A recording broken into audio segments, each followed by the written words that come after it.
Mon cher Gaston, évidemment, deux défaites pour le Canadien au Ouais. cours de cette fin de semaine, mais des matchs très formateurs pour la relève du Canadien.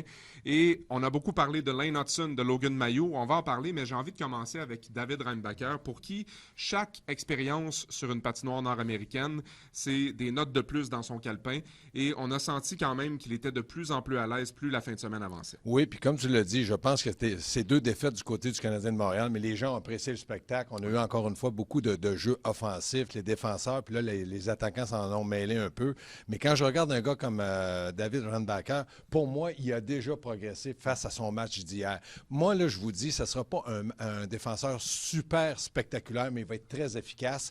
Du côté du Canadien, là, ils ont Matheson qui est déjà avec le Canadien de Montréal, Hudson qui s'en vient, Logan Mailloux qui s'en vient. Tu as besoin de différents types de défenseurs, puis moi, je pense que lui va bien progresser. Maintenant, est-ce qu'il va commencer à Laval ou à Montréal? Les matchs préparatoires vont faire foi de tout, mais dans le cas de Reinbacher, moi, je pense que jusqu'à maintenant, c'est mission accomplie. Et il l'a dit, mon attaque va venir. Donc, lui, pour lui, c'est surtout de faire les petits détails dans son jeu et par la suite, laisser les choses venir à lui offensivement. Mais c'est pas un joueur nécessairement qui va forcer les choses sur le plan offensif. Non, il ne va pas forcer les choses, mais quand il voit qu'un joueur est libre, il fait la passe Oui. au bon moment. Sa vision de jeu est bonne. Il a un bon lancer aussi. Physiquement, il est très imposant. On le voyait dans le vestiaire là, après la rencontre. Donc, pour moi, c'est simplement une question de patience. Est-ce que tout le monde voudrait commencer dans la Ligue nationale? Oui, mais ça n'arrive pas toujours. Il y en a que ça prend un peu plus de temps. Puis Pascal Vincent le dit, dans le cas de ces joueurs-là, ça va aller très rapidement. Il y en a un qui s'est impliqué quand même physiquement, c'est Logan Mailloux, qui est allé se salir le nez quand Oh, Lane oui. Hudson a été frappé durement.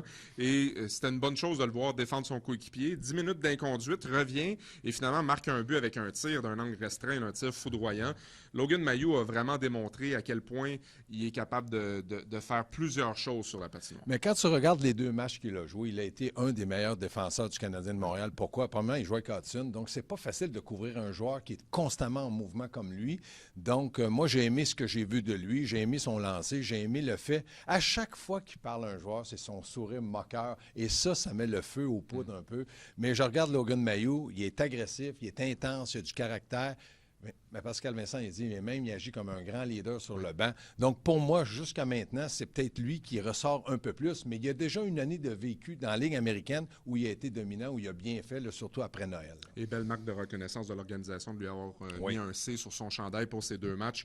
Donc, un jeune homme qui a bien coché les cases Oui. au cours des dernières années. Lane Hudson, dans son cas, ben, c'est Lane Hudson. C'est ce à quoi on s'attend. Il est spectaculaire. Peut-être qu'aujourd'hui, on a senti parfois dans la prise de décision quelques risques un peu, quelques petites erreurs, mais la beauté dans tout ça, c'est qu'il arrive toujours à se battre pour Oui. revenir et corriger ses erreurs. Mais il sait très bien qu'il doit produire s'il veut rester à Montréal ou commencer la saison à Montréal. Pourquoi? Parce que physiquement, il n'est pas imposant puis il n'est pas reconnu pour son jeu défensif. Il peut s'adapter à avoir un bon jeu défensif, mais il doit prendre des risques. À chaque fois qu'il prend un risque, il doit calculer si ça ne sera pas une contre-attaque contre le Canadien de Montréal. Donc oui, il prend des décisions, mais souvent, c'est la bonne décision. Quand je regarde jouer un gars comme Hudson, je me dis, est-ce qu'on peut le développer pour devenir un bon corps arrière puis un joueur potable en défensive? Moi, je pense qu'il va être plus que potable. Il va être un joueur capable de jouer avec son bâton, sa tête, son physique.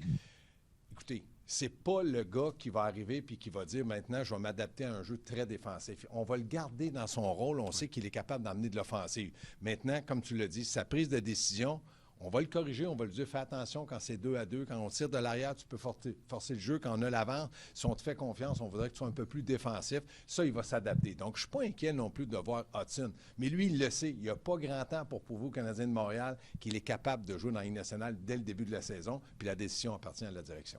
En attaque, on a vu de très belles choses, à commencer par Owen Beck et son trio avec Sean Farrell, avec Emil Heinemann. Mais Beck a été le meneur de jeu pendant tout l'après-midi.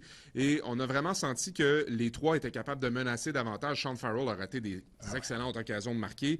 Bon, mais le positif, c'est quand même qu'on les a créés et qu'on s'est placé dans des bonnes positions. Oui, puis j'ai été surpris d'entendre Pascal Vincent de dire qu'il était en préparation en avant des autres. C'est-à-dire que sa préparation d'été, elle a été excellente, puis ça se voit sur la glace. Maintenant, quand tu regardes Owen Beck, c'est un passeur, c'est un gars qui a toujours la tête bien haute, puis c'est un gars qui veut s'appliquer défensivement. Il me fait penser un petit peu quand Suzuki a commencé à Montréal. Il essayait de revenir en défensive, aider ses défenseurs, il donnait de bonnes rondelles à ses alliés. Puis quand je regarde Farrell, oui, il a eu des chances de marquer. marqué. Il n'a pas été chanceux. Puis quand je regarde Heinemann, moi, j'aime beaucoup son travail devant le filet. Il est puissant, il est gros. Quand il reste devant le filet, il prend des retours de lancer. Il paye le prix, mais aujourd'hui, il a marqué un but. Et pour revenir à Owen Beck, lui, le fait qu'il comprend déjà le jeu à 200 pieds, ça lui donne une bonne longueur d'avance. Puis en plus, d'arriver dans une excellente condition physique, il est capable vraiment de bien tenir son bout dans les coins de patinoire. Oui, puis si le Canadien avait 2 ou 3 joueurs de centre sous contrat, on serait porté à dire il va commencer l'année à Montréal parce qu'il le mérite, il a fait de bons matchs. Là, dans les matchs préparatoires contre des équipes un peu plus matures en expérience dans la Ligue nationale, on va voir comment il va se comporter. Mais je pense que dans le cas de Owen Beck, il sait à quoi s'attendre, il sait ce qu'il a à faire. Jusqu'à maintenant, il a bien agi. Il a été meilleur aujourd'hui qu'il avait été hier. Mais hier, ses alliés ne l'ont pas beaucoup aidé en début de rencontre non plus. Donc, on n'accuse personne.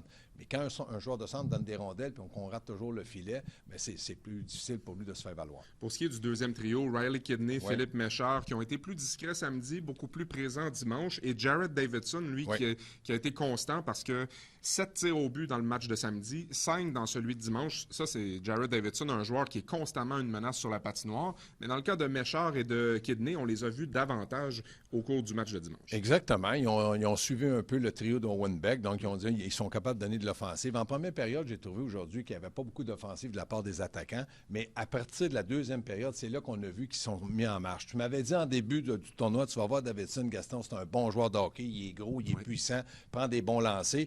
Puis je pense que tout le monde a réalisé dans quel rôle on voulait qu'il joue. Puis Pascal l'a dit, on les laisse jouer dans leur rôle, puis on prendra des décisions. Donc, chapeau aux 2 premiers trios, mais il ne faut pas oublier le trio de Jacky qui n'a pas été mauvais non plus. Exactement. Jacky, Luke Tuck et Tyler Thorpe qui a marqué dans les 2 matchs. Et lui, c'est quand même un joueur qu'on attendait peut-être un petit peu moins sélectionné en 2024, mais qui arrive ici à 19 ans et qui démontre vraiment de très belles qualités. Pour sa charpente, là, 6 pieds 5 pouces, c'est un joueur qui a un bon coup de patin et qui a un bon nez pour le filet aussi. Bien, t'as Tuck, t'as Jacky. Donc, lui, il était du côté droit. Il s'est dit, il faut absolument que je suive le train parce que si je débarque, je vais perdre ma place. Donc, aujourd'hui, il a été très bon. C'est des joueurs qui doivent être physiques. C'est des joueurs qui doivent gagner les bagarres 1 contre 1 devant le filet, derrière le filet. Moi, je pense que du côté de ce trio-là, ils ont amené ce que Pascal Vincent et Martin Saint-Louis voulaient voir, c'est-à-dire de la robustesse, un bon échec avant, puis surtout être capable de produire aussi. Ce qui est intéressant d'aller chercher de l'expérience, c'est que les gars comme Luke Tuck, comme Florian Jacky, vont faire leur début à Laval cette année. Et on disait, Luke Tuck n'avait jamais joué en désavantage numérique ou peut-être seulement une fois pendant tout son règne universitaire, s'est retrouvé en désavantage numérique en fin de semaine. Et Pascal Vincent trouve qu'il s'est bien débrouillé. Donc, c'est de l'apprentissage pour ces gars-là qui vont aller chercher du millage dans la Ligue américaine. Mais Pascal a beaucoup parlé avec Martin Saint-Louis parce qu'il a dit à un certain moment, non, ça n'a rien à voir. On a décidé de donner des rôles à des joueurs. Mais Hudson Mailloux, toujours sur l'avantage numérique, je pense que c'était prévu puis on voulait les voir, puis le premier trio, Owen Beck aussi. Mais Pascal a bien parlé. Puis c'est vrai, il a dit, on lui a donné la chance, il l'a pris.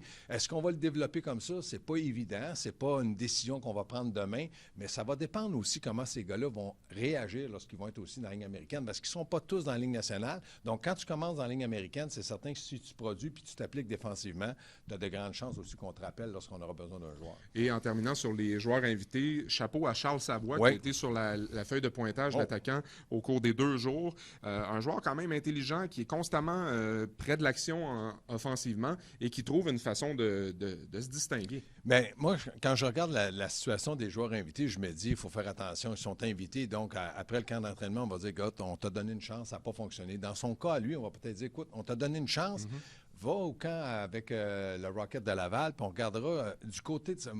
Quand tu as une chance de prouver ce que tu as à faire, tu dois le faire. Et lui, il l'a bien fait aujourd'hui. Merci beaucoup, Gaston. Ça a été très agréable de couvrir ça en fin de semaine. Puis, évidemment, là, ça va, on va laisser les recrues de côté parce que le tournoi de golf des Canadiens s'amène. Le véritable camp d'entraînement va commencer cette semaine.